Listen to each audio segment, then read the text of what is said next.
ناقابل علاج بیماریوں کے علاج میں شہد کو بڑی اہمیت حاصل ہے۔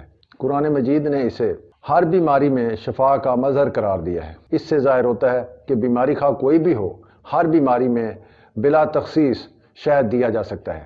احادیث مبارکہ میں بہی کے خواص کا جو تذکرہ ملتا ہے، ان میں آنتوں میں بوجھ، آنتوں میں پائے جانے والے زخم اور آنتوں میں رکاوٹ شامل ہیں۔ یہ پھیپھڑوں کے علاوہ آنتوں کی ہر طرح سے حفاظت کرتا ہے۔ علامہ ابن قیم کے ایک نسخہ کے مطابق بہی کا مربع نہایت اکثیر ہے۔ اس میں بہی کے قطلے بنا کر یعنی ٹکڑے بنا کر پانی میں گلانے کے بعد اس میں شہد ڈال دیا جائے اور اس کا مربع تیار کر لیا جائے۔ مریض کو نہار منہ کھلایا جائے۔ زیتون کا تیل دن کے 11 بجے یا خالی پیٹ شام کے کھانے سے 1 گھنٹہ پہلے پلایا جائے۔ اکثر مریضوں میں یہ دیکھا گیا ہے کہ جب بھی آنتوں میں رکاوٹ آ گئی ہو، خواہ اس کی وجہ کوئی بھی ہو، زیتون کا تیل بار بار پلانے سے چند دنوں میں ہی اجابت کے لیے راستہ بن جاتا ہے۔ قصد شیریں کو مدتوں سے مختلف اقسام کی رسولیوں کے علاج کے لیے استعمال کیا جا رہا ہے اور اس کے نتائج نہایت ہی اثر آفرین ہوئے ہیں۔